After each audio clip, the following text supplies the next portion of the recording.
वंदे जय श्री राम, जय श्री राम।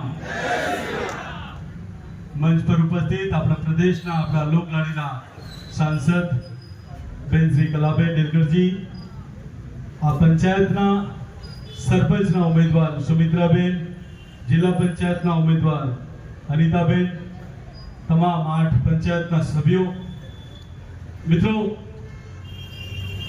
આપણે જાણીએ છીએ કલાબેને ખૂબ મોટી સંખ્યામાં જે તમે બધા ભાઈઓ અને બહેનો આવ્યા છે એમને સમજાવ્યું છે।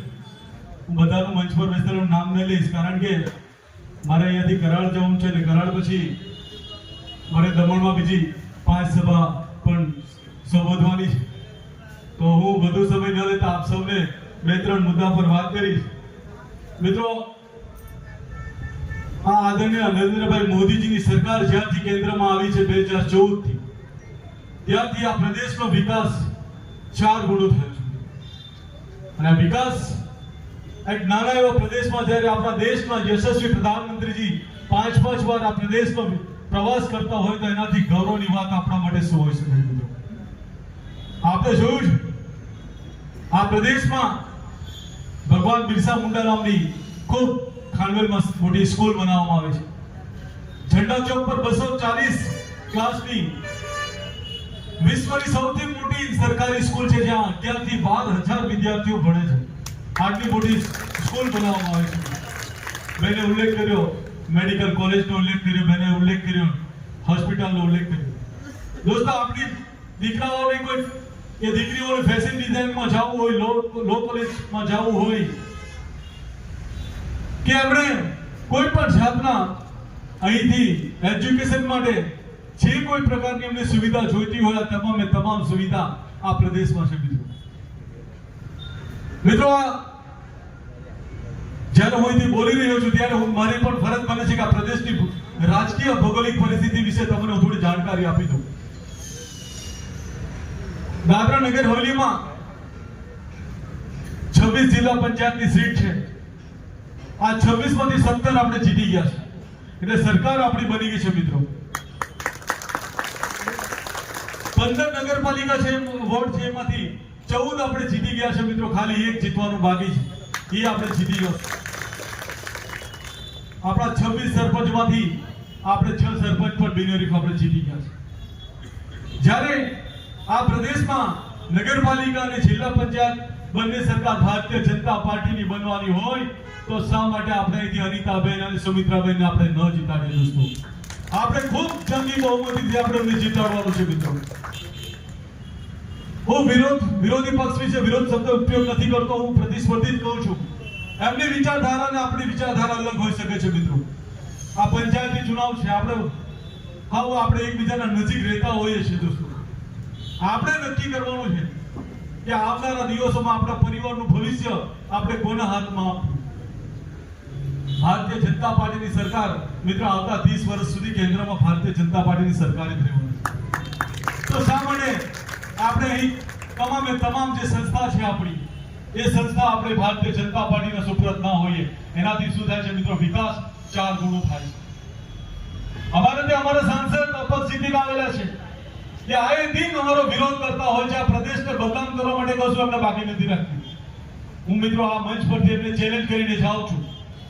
એમણે દમણ દીવ માટે એક કામ કર્યું હતું, જાહેર મંચ પરથી બોલીને જાઉં છું, હું આ જ દિવસે રાજીનામું આપીને ચાલતો પકડી દઈશ। મિત્રો, એમને કહી દો બોલવાથી કશું ન થશે। મિત્રો, એ ખૂબ બોલે છે, અમારા કલાબેન ઓછું બોલે પણ ખૂબ સારું કામ કરે છે।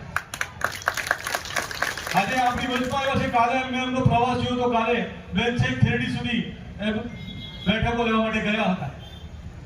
હું પ્રદેશના અધ્યક્ષના નાતે, પ્રદેશના મુખ્યના નાતે હું એક કાર્યકર્તાને નજીકથી જોતો રહું છું।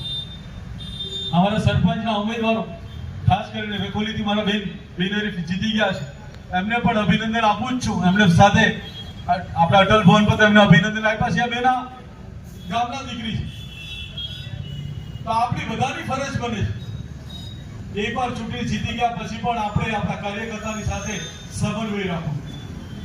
મિત્રો, હું એક મામૂલી બૂથ સ્તરનો કાર્યકર્તા હતો। હું બૂથ પ્રમુખ હતો, બૂથ પ્રમુખમાંથી મંડળ અધ્યક્ષ બન્યો, મંડળમાંથી હું જિલ્લામાં કે મોરચાનો અધ્યક્ષ બની પાર્ટીના 2021માં મને પ્રદેશના ઉપાધ્યક્ષ બન્યો અને 2025માં મને 3 મહિના પહેલા મને પ્રદેશનો અધ્યક્ષ બનાવવાનું. આ પાર્ટીમાં કામની કદર થાય છે મિત્રો. તમે જે કોઈ પાર્ટી માટે આજે પણ ઇલેક્શનમાં જે રીતે દ્વારકાનાથ પાંડેજી અને કૌશલભાઈ જે પ્રયત્ન અને સમન્વય કરી રહ્યા છે એ બંનેને પણ મારા તરફથી ખૂબ ખૂબ અભિનંદન આપું છું. સમન્વય ખૂબ જરૂરી હોય છે મિત્રો. જો તમારી વચમાં સમન્વય ન હોય તો સમજી લીધું જીતેલું ઇલેક્શનમાં તમે હારી જાઓ. આ બંને મારા ભાઈ જે પાર્ટીએ એમને જિમ્મેદારી સોંપી છે એ બંને ખૂબ સંકલન કરી રહ્યા છે.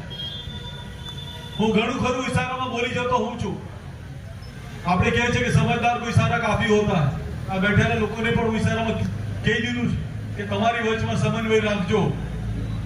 તમારા સમન્વયને લીધે નીચેના કાર્યકર્તાઓ વિચારમાં પડતા હોય છે. એમને પણ એવું લાગે છે કે હું કોની જોડે ફરી રહ્યો છું. એટલે દરેક જે પણ આપણા જિલ્લા પંચાયતના ઉમેદવાર હોય કે સરપંચના ઉમેદવારો હોય તમારી વચમાં સંકલન ખૂબ જરૂરી છે મિત્રો. ખાસ કરીને હું એ કહેવા માંગુ છું કે આ પ્રદેશમાં કોઈ વિકાસની કોઈ સીમા બાકી નથી રહી. ટૂંક સમયમાં જ દમણમાં ખૂબ મોટો આપણે ત્યાં એરપોર્ટ શરૂ થવા જઈ રહ્યું છે મિત્રો. આપણે મુંબઈ જવાનું તો અહીંયાથી મુંબઈની ફ્લાઇટ મળશે. આપણે સુરત જવું હોય કે આપણે દિલ્હી જવું હોય તો આપણા માટેની ફ્લાઇટની સુવિધા ઊભી છે મિત્રો. એનો ફાયદો ગુજરાતના લોકો લે છે. અમારે ત્યાં બોર્ડર દમણની બોર્ડર અને ગુજરાતની બોર્ડર હા વડીને આવેલી છે. એ લોકો બિલ્ડિંગનું કન્સ્ટ્રક્શન કરે છે તો એવું લખે છે કે એરપોર્ટ 3 કિલોમીટર. હવે જે ઇન્ડસ્ટ્રીના લોકો એ માલિકો એમને વિચાર આવે કે સારી વસ્તુ કે જો 3 કિલોમીટરમાં એરપોર્ટ મળતું હોય અને લખે છે કે 3.5 કિલોમીટરમાં રેલવે સ્ટેશન તો લોકો ત્યાં આકર્ષાય છે મિત્રો. જ્યારે ગુજરાતના ઇન્ડસ્ટ્રીના લોકો કે તેના બિલ્ડરો જો આપણા પ્રદેશનો ફાયદો લેતો હોય તો મિત્રો આપણે શા માટે ન લઈએ? આપણી પણ ફરજ પડી છે કે વિકાસની સાથે રહીએ. જ્યારે આ પ્રદેશનો વિકાસની ગાથા લગાશે દોસ્તો ત્યારે આપણને આપણા પરિવારના લોકો પૂછશે કે તમે વિકાસની સાથે હતા કે વિનાશની સાથે હતા. મિત્રો આપણે ગર્વથી કહેજો કે આપણે વિકાસની સાથે હતા. આ પ્રદેશમાં જે કોઈ વિકાસ બાકી હશે બેન સાંસદ આપણા બેઠા છે. એ સાંસદમાં એ પણ આપણા પાસે પ્રશ્ન ઉપાડશે. મને વિશ્વાસ છે કે બેન વારંવાર આ પ્રદેશનો કોઈ પણ મુદ્દા હોય તો વારે ઘડી સંસદમાં બોલતા હોય છે. પરંતુ બેન બોલવા કરતા કામ ઘણા બધા કરતા હોય છે. આપ સૌની વિનંતી છે ઘણા બધા એવું પ્રચાર કરતા હોય છે તેમાં તો ભારતીય જનતા પાર્ટીના જ છે મિત્રો. હતા એ લોકો આ જ્યારે આ ઇલેક્શન પહેલા તો ભારતીય જનતા પાર્ટી સાથે હતા. પરંતુ ભાઈને બંધ કરાવી દો. पंचायत के वार्ड नंबर 1 से 8 तक આપણે ક્યાંના છે પરંતુ જ્યારે એ લોકો વિચારધારા બદલી નાખી છે મિત્રો. એ લોકો ઘણીવાર મિસયુઝ કરે છે. હવે આપણે સાથે કામ કર્યું તો મારા ફોટા અને એમના ફોટા પણ સ્ટેટસ પર મૂકે છે કે અમે ભાજપની સાથે જ છે. તો જૂના ફોટામાં આપણને ઘણીવાર માણસો ફેરવી જાય છે. પરંતુ હું એક વાત ચોક્કસ કહેવા માંગુ, એ આપણા પ્રતિસ્પર્ધી છે, આપણા વિરોધી નથી દોસ્તો.